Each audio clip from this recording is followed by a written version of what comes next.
Anna Rice sat cross-legged on the concrete floor of her tattoo studio, surrounded by the hum of neon signs and the scent of ink. Behind her, 77 kilograms of sleek black power moved with predatory grace across the polished industrial floor. Nyx pressed her massive head against Anna's shoulder, a rumbling purr vibrating through the woman's entire body, so deep it rattled the jewelry on the nearby counter. On her other side, Zeus sat perfectly still, his black and rust coat gleaming under the studio lights, watching everything with the intensity of a guardian. Anna laughed, a sound that had been absent from this studio for far too long, as she gently pushed the Panther's face away. Here she was, a woman who had sworn off trust and vulnerability, sitting between impossible love. 3 years ago, Anna had found a tiny creature crying on a jogging trail, left to die alone in the mud. She'd had no idea that saving one fragile life would save her own, because it did. Today, that baby was her family, along with Zeus, and together they had taught her what it meant to open her heart again. Stories like Nyx's and Zeus's remind us that the most extraordinary bonds often form in the most unexpected moments. If you believe in the power of love that transcends all boundaries, between species, between the wild and the broken, between what should be and what is, please subscribe to Paws of Valor. Every new subscriber helps us share more incredible true stories of animals who teach us what it really means to be family. Your support keeps these amazing stories alive. Anna Rice's alarm went off at 5:15 a.m., same as it had every morning for the past 4 years. She was already awake. She was always already awake. Sleep meant dreams, and dreams meant remembering. And remembering meant feeling things she'd spent 4 years learning not to feel. She dressed in the dark, black running leggings, gray hoodie, worn Nikes that had carried her through 1,000 identical mornings. Zeus was waiting by the door, 120 pounds of patient loyalty, his dark eyes tracking her every movement like he was afraid she might disappear. The studio apartment above her tattoo shop was exactly as she'd designed it. Minimal furniture, maximum control. A bed, a small table, a chair. Nothing on the walls except a single framed sketch, her first tattoo design, the one she'd created before Marcus, before the betrayal, before she'd learned that trust was just another word for weakness waiting to happen. Zeus had his bed in the corner, the only soft thing in the entire space. Even the light seemed harsh here, industrial and unforgiving, exactly how she wanted it. They hit the street as dawn was still a rumor on the horizon, the Pearl District quiet except for the occasional delivery truck. Anna kept her eyes forward, her pace measured and steady. Forest Park waited at the edge of the city like a pocket of wildness trying to survive in concrete. The trail was familiar enough that her body moved on autopilot, leaving her mind free to drift into the dangerous territory of memory. She'd been 28 when Marcus proposed. They were both tattoo artists, both building reputations in Portland's competitive scene. She'd thought they were building something together, a shared client base, a joint bank account, plans for opening a larger studio. She'd trusted him with everything, her work, her money, her heart. She'd been an idiot. The betrayal had been surgical. He'd copied her entire client list while she slept, drained their joint account on a Tuesday afternoon. By Friday, he'd opened his own studio 6 blocks away, taking half her clients with him and spreading rumors that she was difficult to work with, unreliable, emotionally unstable. Her first business had collapsed within 3 months. She'd rebuilt alone. Every appointment, every dollar, every brick of the wall she'd constructed around herself. It had taken 4 years to get here. A successful studio, a reputation as the best tattoo artist in the Pearl District, and a life so carefully controlled that nothing unexpected could ever hurt her again. She trusted her art, her dog, her routine. Nothing else. No one else. Zeus had been part of that rebuilding. She'd found him 2 years ago, rescued him from the wreckage of an illegal fighting ring the police had raided. He'd been beaten, scarred, taught to see the world as a series of threats. They'd recognized something in each other, survivors who'd learned that trust was dangerous. They'd healed together in silence, neither one asking for anything the other couldn't give. Her clients called her the Ice Queen with magic hands. They came for her talent, intricate designs, flawless execution, work that transformed skin into art. But they never came back for her personality. She didn't do small talk, didn't ask about their lives, didn't pretend to care about anything beyond the technical perfection of the work. Emotional distance was her specialty, second only to her line work. The sun was rising as they circled back toward home, painting the Portland sky in shades of gray that matched everything about her life. Anna checked her watch. 6:47 a.m., right on schedule. Everything was exactly as it should be. Everything was under control. May 15th started like every other morning. Anna and Zeus hit the Forest Park Trail at 5:30 a.m. under an overcast Portland sky that threatened rain but hadn't yet decided to commit. The air was thick with moisture, the kind of morning where sound traveled strange and everything felt muffled and distant. They were a mile into their usual route when Zeus stopped dead. His entire body went rigid, ears forward, nose working the air like he was parsing a language Anna couldn't speak. She tugged the leash gently. "Come on, boy, nothing out here." But Zeus didn't move. Instead, he whined, a sound he almost never made, and turned his head toward the underbrush off the trail. Anna heard it then. Barely, a weak, desperate crying sound, so faint it was almost absorbed by the forest itself. "Probably a bird," she muttered, trying to convince herself to keep walking. But Zeus was already moving off trail, pulling her toward the sound with unusual insistence. She found it in the mud beside a fallen log, a tiny black creature, barely visible against the dark earth, covered in dirt and barely breathing. Its eyes were still closed, no mother in sight, no siblings, just this one fragile thing, left to die alone in the woods. Anna stood there, frozen. "Walk away," the voice in her head said. "Not your problem. You don't do vulnerable things. Vulnerable things break. Vulnerable things betray you. Vulnerable things require trust, and you don't trust anymore." But Zeus sat down beside the creature and whined again, looking up at Anna with an expression that was somehow both pleading and accusing, and her hands moved before her mind could stop them. She scooped up the tiny life with both palms, feeling its weight. Nothing, it weighed nothing, and its violent shivering, like its whole body was trying to shake itself apart. The run home was a blur. Zeus stayed close, his protective instincts activated in a way Anna had never seen before. She burst through the studio door and took the stairs to her apartment 2 at a time, her mind already racing through possibilities. Kitten, had to be a kitten, day old, maybe less. Her phone became a lifeline to information she didn't have: emergency kitten care, emergency feeding, warmth protocols. She cleared out her bathroom, set up a makeshift nest with towels and a heating pad she'd bought years ago for muscle soreness. Zeus lay down outside the bathroom door like a sentry. The 24-hour pet store on Burnside had puppy formula, close enough. She mixed it according to the instructions her shaking fingers found on Google, filled a tiny bottle, and lifted the creature carefully. Its mouth found the nipple with desperate instinct, and Anna watched, transfixed, as the tiny thing drank like life itself depended on this moment. Zeus pressed his nose to the bathroom doorway, watching just as intently. "I'll get you stable," Anna whispered, more to herself than the creature, "just until morning." But morning came, and she didn't call. Day became night, became another morning, and the tiny black creature was still there, still fighting, still impossibly alive. On the third day, while Zeus slept beside the makeshift nest and the creature finally rested without that violent shivering, Anna heard herself say a name out loud. Nyx, Greek goddess of night. She looked at Zeus, who thumped his tail once in approval. Just temporary, just until she's strong enough. The lie tasted familiar on her tongue.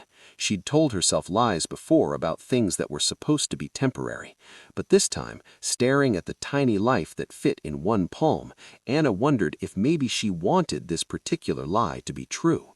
May 15th started like every other morning.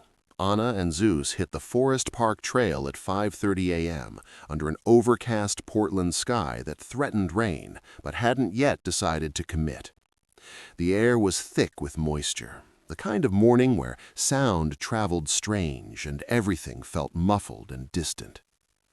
They were a mile into their usual route when Zeus stopped dead.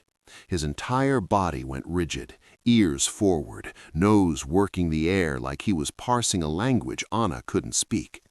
She tugged the leash gently. "Come on, boy, nothing out here." But Zeus didn't move. Instead, he whined, a sound he almost never made, and turned his head toward the underbrush off the trail. Anna heard it then, barely, a weak, desperate crying sound, so faint it was almost absorbed by the forest itself. "Probably a bird," she muttered, trying to convince herself to keep walking. But Zeus was already moving off-trail, pulling her toward the sound with unusual insistence. She found it in the mud beside a fallen log, a tiny black creature, barely visible against the dark earth, covered in dirt and barely breathing. Its eyes were still closed, no mother in sight, no siblings, just this one fragile thing left to die alone in the woods. Anna stood there, frozen. "Walk away," the voice in her head said. "Not your problem. You don't do vulnerable things. Vulnerable things break.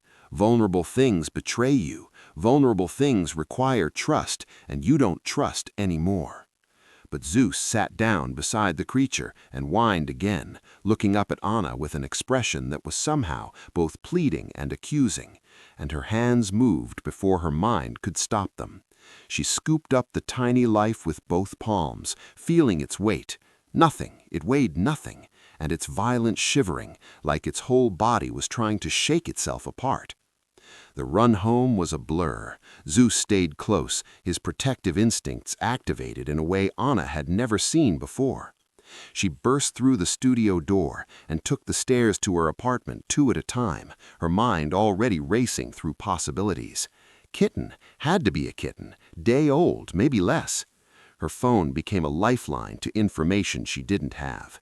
Newborn kitten care, emergency feeding, warmth protocols. She cleared out her bathroom, set up a makeshift nest with towels and a heating pad she'd bought years ago for muscle soreness. Zeus lay down outside the bathroom door like a sentry. The 24-hour pet store on Burnside had puppy formula, close enough. She mixed it according to the instructions her shaking fingers found on Google, filled a tiny bottle, and lifted the creature carefully. Its mouth found the nipple with desperate instinct, and Anna watched, transfixed, as the tiny thing drank like life itself depended on this moment. Zeus pressed his nose to the bathroom doorway, watching just as intently. "I'll get you stable," Anna whispered, more to herself than the creature, "just until morning." But morning came, and she didn't call. Day became night, became another morning, and the tiny black creature was still there, still fighting, still impossibly alive. On the 3rd day, while Zeus slept beside the makeshift nest, and the creature finally rested without that violent shivering, Anna heard herself say a name out loud. Nyx, Greek goddess of night. She looked at Zeus, who thumped his tail once in approval. "Just temporary, just until she's strong enough." The lie tasted familiar on her tongue. She'd told herself lies before about things that were supposed to be temporary. But this time, staring at the tiny life that fit in one palm, Anna wondered if maybe she wanted this particular lie to be true. By week 6, Nyx weighed 15 pounds and moved through Anna's apartment with a confidence that bordered on arrogance. Her behaviors had shifted from unusual to impossible to ignore. The way she stalked her toys wasn't playful, it was calculated, predatory. Her strength when she play-fought with Zeus was alarming, and her vocalizations had evolved into sounds that made Anna's clients downstairs ask if she'd gotten a new security system. Anna had run out of excuses. She called Dr. Sarah Chen, an exotic animal veterinarian whose name kept appearing in her increasingly frantic Google searches. "I need someone to look at my cat," Anna said, hating how her voice shook. "Something's not right."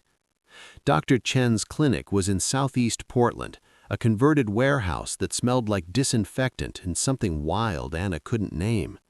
The veterinarian was a small woman in her 40s with kind eyes that turned sharp and focused the moment Anna set Nix's carrier on the examination table. The examination lasted 20 minutes. Dr. Chen's expression shifted from professional interest to concern to something that looked almost like fear. She measured Nix's skull with calipers, examined her paws under a magnifying light, opened Nix's mouth to study her teeth. The silence stretched until Anna thought she might scream. "Miss Rice," Dr. Chen said finally, her voice carefully controlled, "this isn't a domestic cat. These are retractable claws. The skull structure is all wrong. The dental development, the musculature, the—" She stopped, pulled out her phone, pulled up a reference image.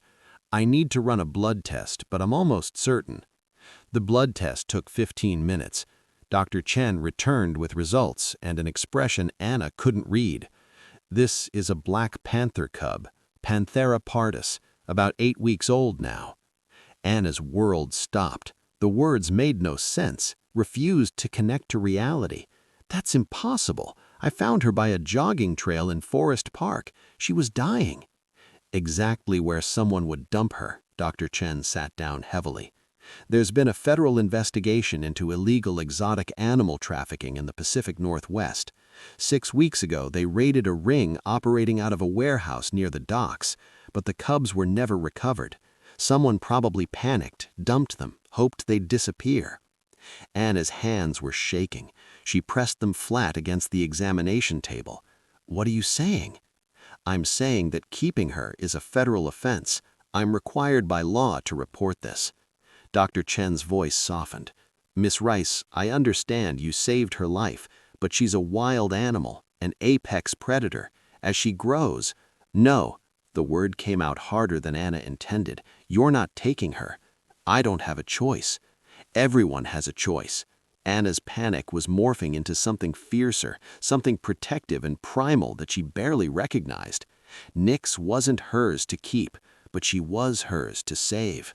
And somewhere between week 1 and week 6, between the first feeding and this moment, Anna had already decided no one was taking her. No one.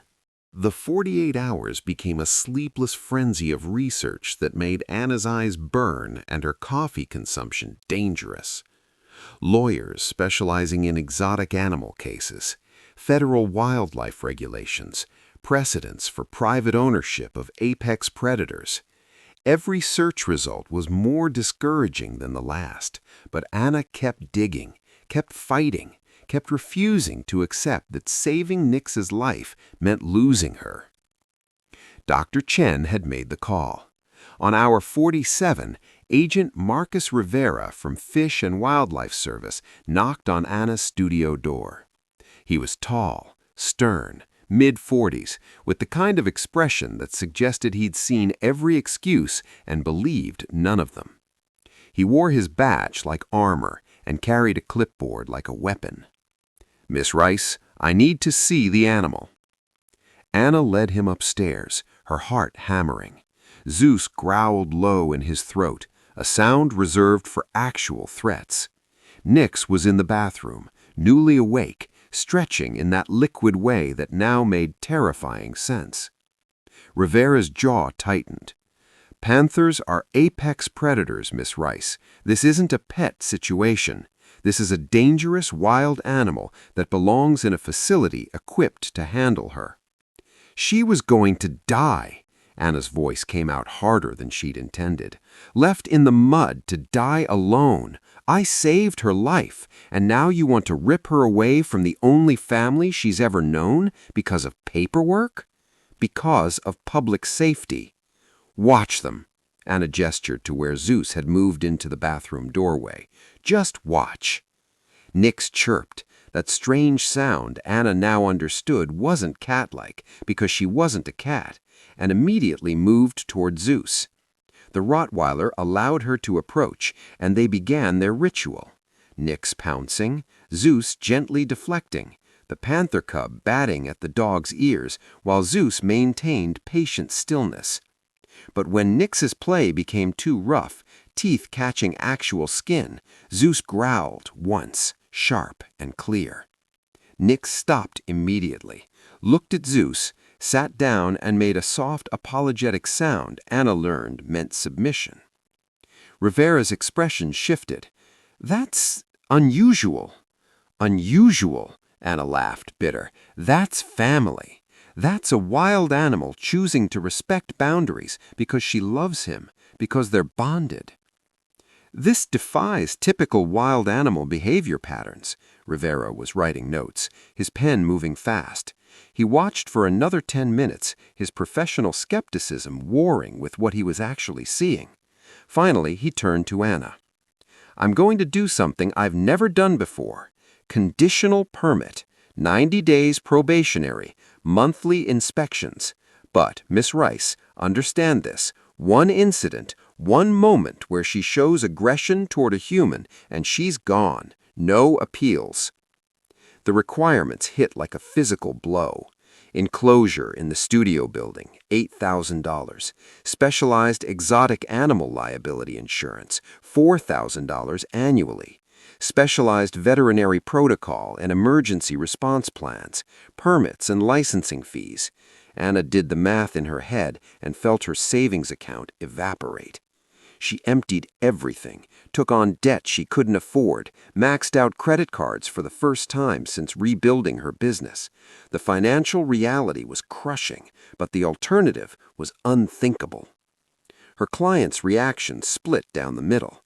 Half thought she was insane and left immediately, taking their business to safer artists who didn't harbor apex predators above their studios.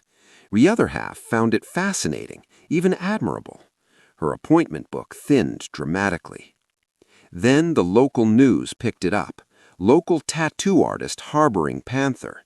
The story ran on the evening broadcast with footage of Anna's studio, speculation about public safety, interviews with neighbors ranging from supportive to terrified.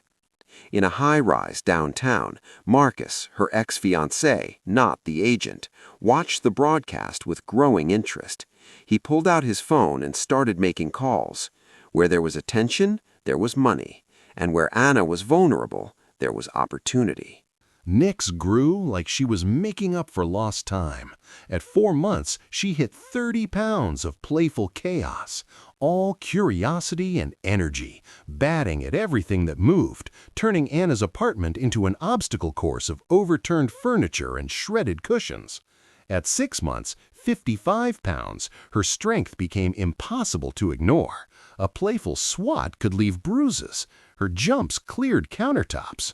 Zeus started teaching her boundaries with increasing firmness, his patience tested but never broken. By 8 months, Nix weighed 75 pounds of sleek black muscle, and Anna knew they were approaching a breaking point. Agent Rivera's monthly inspections had become tense affairs, his eyes cataloging every scratch on Anna's arms, every sign that the Panther was becoming too much to handle. The park incident happened on a Tuesday morning in early autumn.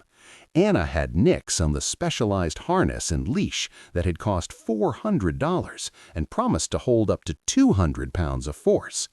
Zeus walked on her other side, as always, the three of them finding rhythm in their routine. Then a squirrel darted across the trail 30 feet ahead. Nix's entire body transformed. The playful adolescent disappeared, replaced by something ancient and wild. She dropped into a crouch, every muscle coiled, her eyes locked onto the squirrel with laser focus.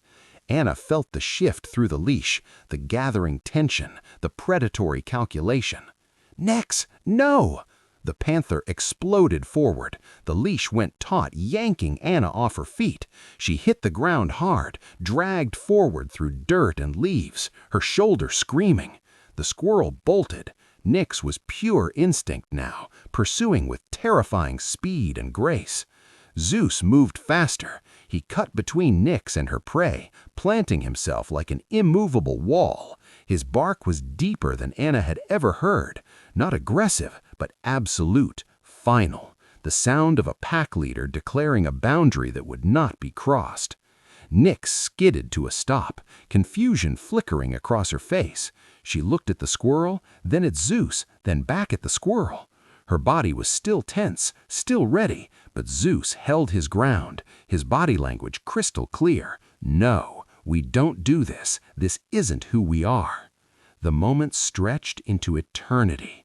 Anna lay in the dirt, her heart hammering so hard she thought it might crack her ribs. This was it. This was what everyone had warned about. Wild instinct winning over domestication. Nature reclaiming what had always been hers. Then Nyx relented. She turned away from the squirrel, padded back to Anna, and pressed her massive head against Anna's leg. The tension drained from her body. She made a soft chirping sound, almost apologetic. Anna's hands shook as she stood. Jesus, Zeus, good boy, good. Her voice cracked. She called Dr. Chen from the trail. That was a critical moment, Dr. Chen said when Anna finished explaining. Zeus is teaching her pack rules, social hierarchy over hunting behavior. It's extraordinary, Anna. Most wild animals can't override hunting behavior like that. But extraordinary didn't pay the bills. Anna brought in Sarah Martinez, a former zookeeper who specialized in big cat behavior. Sarah's assessment was blunt. Work with her nature, not against it. She'll always be wild, but she can choose control if the bond is strong enough. Sarah's services cost $200 an hour.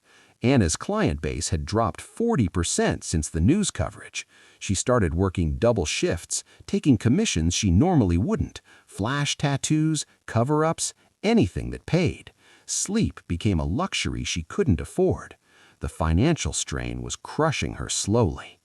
But Zeus and Nyx's bond deepened in ways that defied explanation. They slept intertwined every night, Nyx's 75 pounds draped across Zeus like he was furniture. They ate together, groomed each other, communicated in languages Anna couldn't understand. By 10 months, Nyx weighed 95 pounds of adolescent power, and Anna's transformation was equally dramatic. Her walls were coming down. She caught herself smiling at clients, sharing stories about Nyx and Zeus, laughing at their antics. One regular client commented, "You're different, softer. I like it." Anna realized with quiet shock she was learning to trust again. Not humans yet, but it was a start. Month 14 brought Marcus back into Anna's life like a virus she thought she'd fought off. He walked into her studio on a Thursday afternoon, all expensive cologne and calculated charm, looking exactly like the man she'd once trusted with everything. "Annie, babe," he said, spreading his arms like they were old friends. "I've been watching your story. It's incredible. That Panther? Pure gold. We should partner. I've got media connections, documentary producers, sponsors. We could make real money off this." Anna's hand tightened around her tattoo machine. Nyx was upstairs, 115 pounds of protective instinct who could probably smell Marcus's intent from 2 floors away. Zeus definitely could. His growl was audible through the ceiling. "Get out." "Come on, don't be like that. I'm offering you—" "You're offering to use me again." Anna stood, her voice ice. "You stole from me once, destroyed my business, my trust, my life. You don't get to do it twice. Get out before I let my dog decide what happens next." Marcus left, but his smile suggested this wasn't over. Over the next 3 weeks, he proved her right. Social media messages, comments on her posts, showing up at the studio during business hours, always with some excuse, always with that same calculating look. But Marcus wasn't Anna's only problem. She'd started noticing other things. Shadowy figures near the studio at night, cars that parked across the street for hours, engines off, occupants invisible behind tinted windows, a sense of being watched that made her skin crawl. Her security camera caught it on a Tuesday night, a man in dark clothing clearly photographing the building, taking particular interest in the upper floor windows where Nick slept. Anna called Agent Rivera immediately. Rivera arrived within an hour, watched the footage 3 times, his expression growing darker. "Miss Rice, I need to tell you something." He paused, choosing words carefully. "The trafficking ring that Nick's came from, it's still operating. We thought we'd shut them down, but we only got one cell. The main operation survived." Anna's blood went cold. "Why are you telling me this?" "Because Nick's was worth $50,000 as a cub.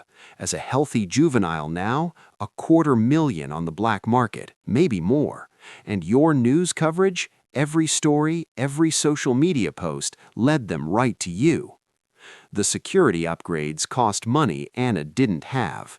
Better cameras, reinforced doors, new locks. But private security, the kind that could actually stop determined criminals, was financially impossible. Her client base was already decimated. She was barely covering Nick's food costs. Sleep became impossible. Every sound outside was a threat. Every car on the street was surveillance. Anna worked through exhaustion, through anxiety that made her hands shake while tattooing, through a fear that was slowly strangling her. 3 weeks after Rivera's warning, Anna hit her breaking point. She sat on the bathroom floor at 2 a.m., Nick's head in her lap, Zeus pressed against her side. Both animals sensed her distress, their bodies tense and alert. Anna was crying, something she'd sworn she wouldn't do anymore after Marcus, after the betrayal, after she'd rebuilt herself into someone who didn't break. "Maybe everyone's right," she whispered, her voice cracking. "Maybe loving you means letting you go where you'll be safe. There's a sanctuary in Northern California. Dr. Chen says they're good. They'd take you. You'd have acres to run, other cats, professional care." Nyx pressed her forehead against Anna's, hard enough to hurt. Zeus laid his massive head in her lap, his eyes fixed on her face with an intensity that demanded she look at him. "But how do I choose?" Anna's tears fell onto Zeus's fur. "How do I choose safety over family? How do I give you up to save you?" Neither animal had an answer, but neither moved. They stayed pressed against her, solid and real, and refusing to let her face this darkness alone. Outside, Portland continued its indifferent rotation. Inside, Anna faced the impossible choice between love and survival, knowing that sometimes they weren't the same thing. Month 16 was when everything Anna had built came crashing down in a single catastrophic week. The landlord's letter arrived on Monday. Dangerous animal on premises. Insurance won't cover liability. Eviction proceedings begin in 30 days. Legal fees to fight it, $5,000 she didn't have. Her tattoo business was down to a handful of loyal clients who weren't afraid of the Panther upstairs. Anna was 3 months behind on Nyx's specialized food bills, 2 months behind on vet costs. Dr. Chen had offered a payment plan, but it wasn't enough. Nothing was enough. Tuesday brought Agent Rivera for the monthly inspection. He found violations Anna knew were there. The enclosure door lock was wearing out. The emergency protocols hadn't been updated in 3 months. Nyx's medical records were incomplete. "Temporary permit suspension," Rivera said, and his voice carried genuine regret. "You have 72 hours to correct everything, Miss Rice, or Nyx goes to an interim facility while we reassess." Anna wanted to scream that 72 hours and $8,000 in corrections might as well be 72 years. Instead, she nodded and watched him leave, feeling the walls closing in. The traffickers came on Thursday at 2 a.m. Anna woke to Zeus's barking, not his warning bark, but pure aggression, the sound of a dog bred for war remembering what he'd been trained to do. She grabbed her phone and the baseball bat she'd kept by her bed since the surveillance started, and ran. 3 men were in her studio, dressed in black, moving with professional efficiency. One had a tranquilizer gun, another carried a heavy-duty portable cage. The third was working on Nix's enclosure lock with tools that looked military-grade. Her reinforced door hung open, the lock mechanism destroyed. "Get away from her!" Anna's voice came out raw, feral. The man with the tranq gun turned. "That Panther belongs to us. You're just holding our property." "She's not property," Anna raised the bat. "She's family." Everything happened at once. Zeus launched himself at the nearest man, 120 pounds of protective fury. Anna swung the bat, connecting with someone's arm, hearing bone crack. Nix was berserk from her enclosure, a sound that made the building shake, that reminded everyone present what she really was. One of Anna's neighbors screamed and called 911. But the traffickers were fast, professional, prepared. They got the enclosure open. The man with the tranq gun raised it, aimed at Nix's thrashing form. Anna was too far away, engaged with another attacker. It was Zeus who saw, Zeus who understood, Zeus who made the choice. He lunged, took the dart meant for Nix. The tranquilizer hit mid-leap, and Anna watched her dog, her first friend in 4 years of isolation, her co-parent, her family, collapse like someone had cut his strings. Nix went berserk. The playful adolescent who'd learned restraint, who'd chosen family over instinct, disappeared. What emerged was 115 pounds of apex predator rage. She charged, roaring, all teeth and claws and wild fury. The traffickers retreated, their professional calm shattering. One tried to raise the tranq gun again. Nix batted it away like it was nothing, her paw leaving gouges in the man's arm. Police sirens wailed in the distance. The traffickers ran, abandoning their equipment, their plan, their attempt. Anna dropped to her knees beside Zeus, his massive body still and terrifying in its stillness. Nix stood over them both, still snarling, protecting them even as police burst through the destroyed door. The aftermath was chaos. Zeus was alive, the vet confirmed it. The tranquilizer dose meant for a panther, but not lethal to a dog his size. The studio was destroyed. Anna gave her statement to police in shock, her voice mechanical, her mind elsewhere. The media coverage hit by morning. Attack at Panther Studio, owner and wild animal involved in violent altercation. The narrative was confused, contradictory. Some outlets called Anna a hero. Others suggested the Panther was dangerous, unpredictable, exactly what everyone had warned about. Public opinion turned like a switch. See, wild animals don't belong in cities. This was inevitable. Anna sat in her destroyed studio as dawn broke, Zeus sedated and breathing in the emergency vet clinic, Nix pacing in a temporary enclosure that Agent Rivera had insisted on. The walls she'd spent 4 years building, then 2 years tearing down, were gone completely. She had nothing left to hide behind. "I'm losing everything," she whispered to the empty room.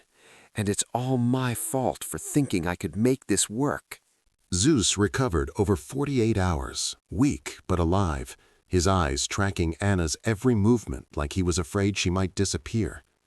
Anna barely left the emergency vet clinic, sleeping in a chair beside his recovery cage, her mind cycling through the same impossible question on an endless loop: surrender Nix to avoid more danger, or fight?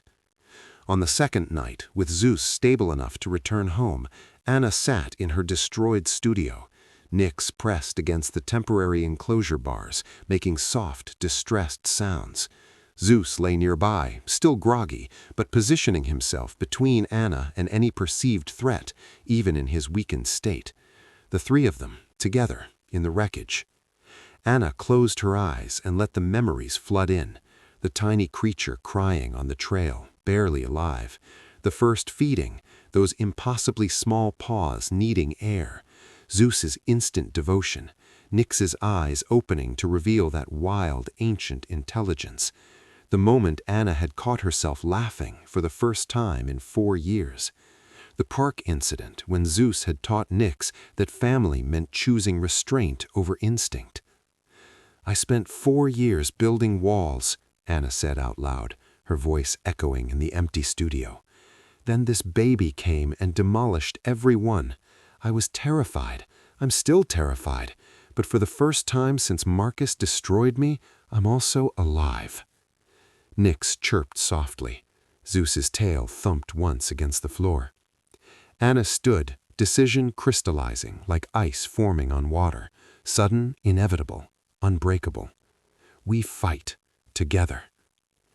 The traffickers returned in week 18, but this time Anna was ready.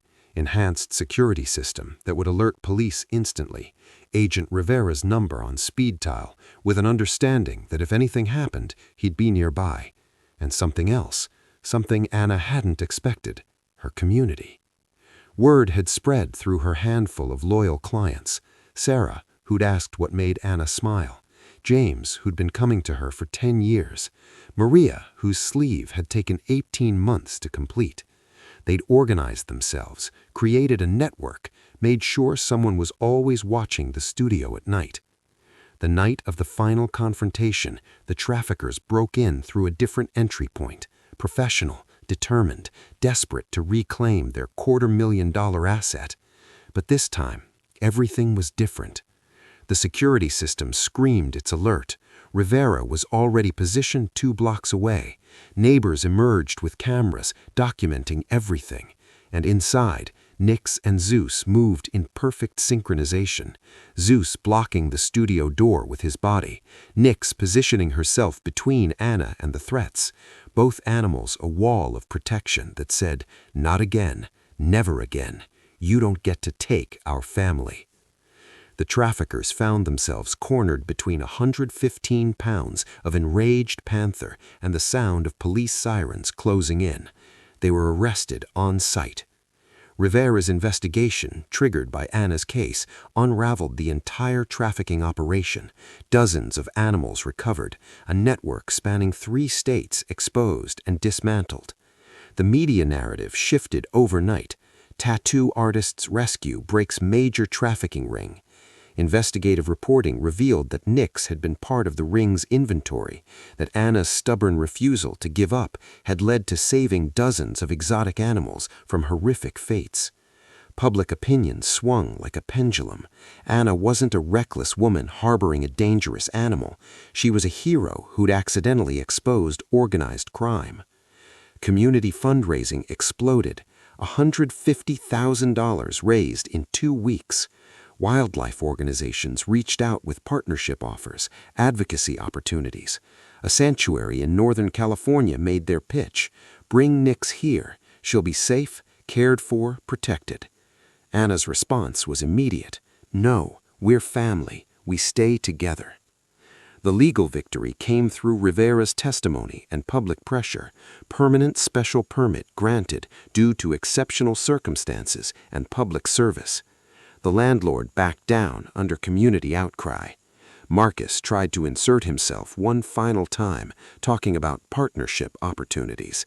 Anna got a restraining order. 6 months later, the studio had transformed.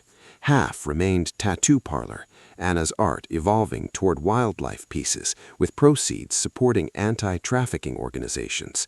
The other half became a wildlife education center, where school groups learned about exotic animal trafficking, conservation, the unusual bonds that could form across species. Zeus and Nyx became therapy animals for trauma survivors, their story proof that broken things could heal each other. 3 years to the day after Anna found a dying kitten on a trail, she sat in her studio with Nyx, now 170 pounds of sleek power draped across her lap, and Zeus pressed against her side.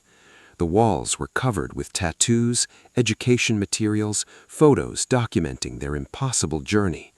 A small group of visitors watched, mesmerized.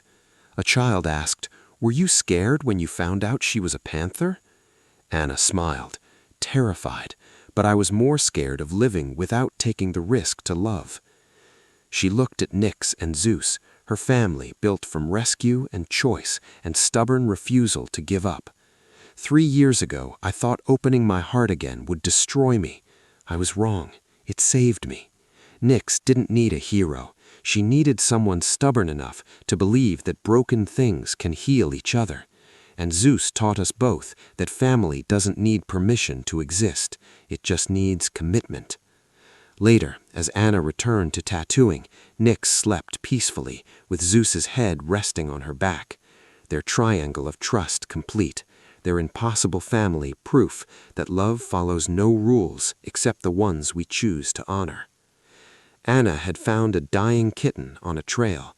She had no idea she was finding her redemption.